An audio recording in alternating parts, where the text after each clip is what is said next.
আল্লাহ নিজে কোরআনে বলছে, বান্দা যখন অসহায় অবস্থানে থাকে, বিপদ আপদে থাকে, আল্লাহ তখন আমারে ডাকতে থাকে, আমাকে স্মরণ খালি স্মরণ করে, যে বান্দা এরকম ভাবে ডাকে যেন আমি ছাড়া বান্দা কেউই নেই। কিন্তু আমি যখন এই বান্দার সমস্ত পেরেশানি, অস্থিরতা বা বিপদ আপদ দূর করে দেয়, বান্দা এরকম করে যে কখনো তার বিপদ আসেই না, সে এরকম ভাবে মানে চলাফেরা করে বা এরকম ভাবে চলতে থাকে। আসলে দেখেন, আপনি যদি একটু চিন্তা করেন, এই যে যেমন আমাদের সাথে যারা আছে, আপনি দেখেন পেরেশানি সমস্যায় অনেকে আছে, এটা স্বাভাবিক।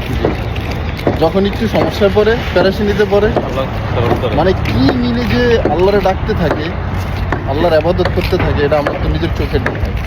কিন্তু এই সমস্যা সারা হয়ে গেছে, এখন আর খোঁজ খবর নেই। যে এখন বসে আছে, কিন্তু মানে এই যে আল্লাহ সারিয়ে দিছে, এই জন্য এখন উদ্ধার হয়ে গেছে, আর আল্লাহর ভুলে গেছে। তো আমরা অকৃতজ্ঞ না, আমরা বড়ই অকৃতজ্ঞ।